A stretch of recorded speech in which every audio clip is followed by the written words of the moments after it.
আজকে আমি বানাবো আলু দিয়ে চিকেন কারি। তার জন্য দেখো এরকম সাইজের পিস করে নিয়েছি, একটু বড় বড় সাইজের পিস করে নিয়েছি চিকেনটা আমি এবারে ভালো করে ম্যারিনেট করে নেবো, মশলা দিয়ে মাখাবো। প্রথমেই দিয়ে দিচ্ছি পরিমাণ মতো লবণ, আর দিচ্ছি পরিমাণ মতো অল্প একটু হলুদ গুঁড়ো, একটু লাল লঙ্কার গুঁড়ো, এবারে দেব গোলমরিচের গুঁড়ো, দিচ্ছি আদা রসুনের পেস্ট, অল্প একটু সরষের তেল, একটু পাতিলেবুর রস। এবারে খুব ভালো করে আমি মাখিয়ে নেব।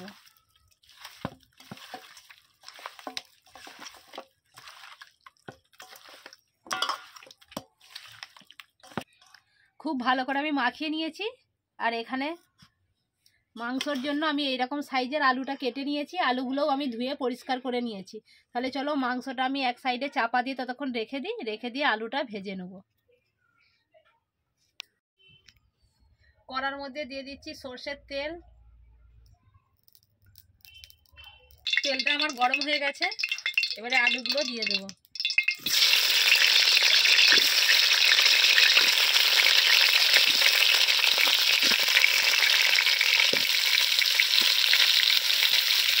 এর মধ্যে দিয়ে দিচ্ছি পরিমাণ মতো লবণ আর অল্প একটু হলুদ গুঁড়ো দিয়ে আলুটাকে খুব ভালো করে লাল লাল করে ভেজে নেব। আলুগুলো আমি লাল লাল করে ভেজে নিয়েছি, এবারে আমি তুলে নেব।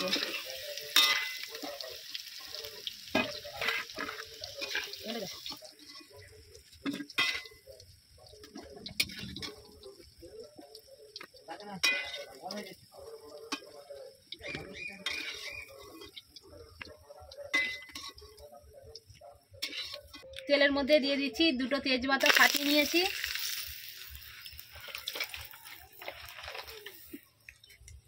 এবারে দিয়ে দিচ্ছি কেটে রাখা পেঁয়াজ,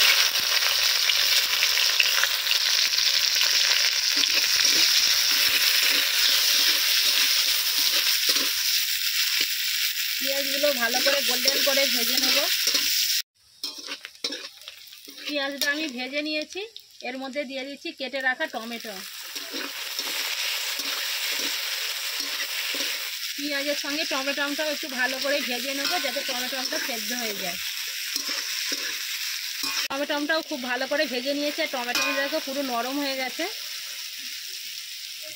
এর মধ্যে দিয়ে দিচ্ছি রসুন বাটা, আদা বাটা, আর একটু সরষের তেল আমার লাগবে, সেই জন্য দিয়ে দিচ্ছি আর একটু সরষের তেল। এটা সব কিছু ভালো করে মশলাটা কষিয়ে নেব।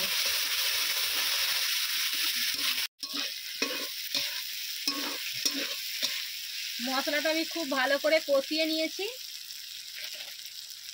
এর মধ্যে দিয়ে দেবো পরিমাণ মতো লাল লঙ্কার গুঁড়ো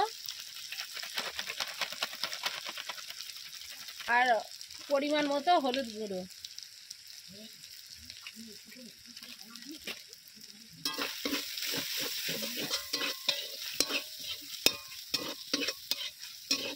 সমস্ত কিছু ভালো করে আবারও কষিয়ে নিয়েছি। মশলাটা যাতে না পুড়ে যায় দিয়ে দিচ্ছি জল।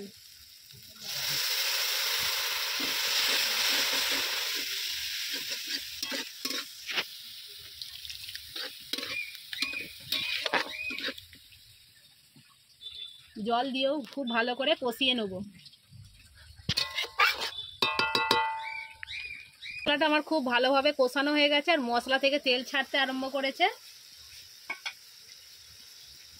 আর এর মধ্যে যে ম্যারিনেট করা যে মাংসটা রেখে দিয়েছিলাম চিকেনটা, সেই আমি দিয়ে দিচ্ছি।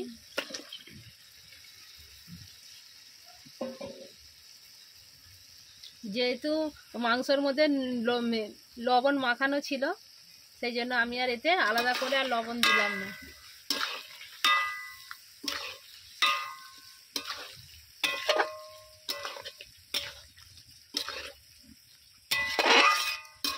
কিছুক্ষণ সময় নিয়ে চাপা দিয়ে আর মাঝে মাঝে চাপা খুলে নেড়ে নেবো যাতে না তলাতে লেগে যায়। খুব ভালো করে কষিয়ে নেব।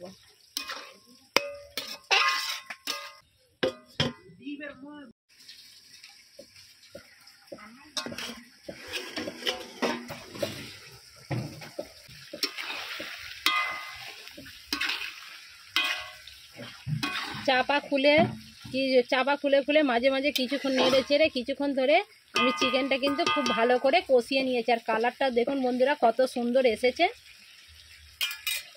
এবারে এর মধ্যে দিয়ে দিচ্ছি চিকেন মশলা।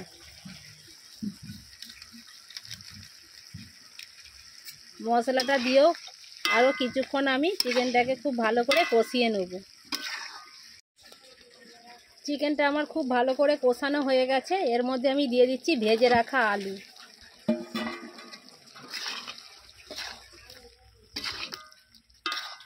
আলুটাও কিছুক্ষণ নেড়ে চেড়ে নেব।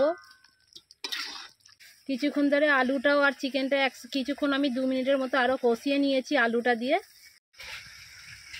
এবারে দিয়ে দিচ্ছি পরিমাণ মতো জল।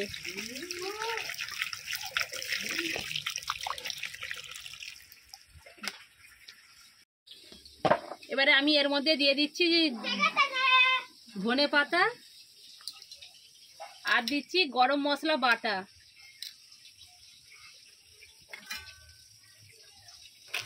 যেহেতু ঝোলটা একটু ফুটবে সেই জন্য দিয়ে দিচ্ছি অল্প একটু লবণ।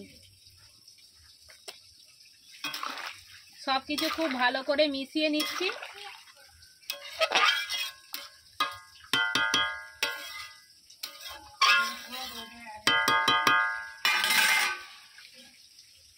অল্প আছে জাল দিয়ে 10 মিনিট রান্না করে নেব। 10 মিনিট পরে আবার ফিরে আসছি।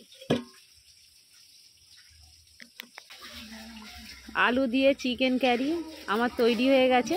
আর একটু ঝোল মতো আছে, ঝোলটা একটু রেখেছি ভাত দিয়ে মাখিয়ে খাওয়ার জন্য। আর যখন ঠান্ডা হয়ে যাবে, যেহেতু আলু আছে আরও একটু ঝোলটা টেনে নেবে। তাহলে চলো এবারে আমি কড়াটা ধরে 2 মিনিট নাবিয়ে রাখি।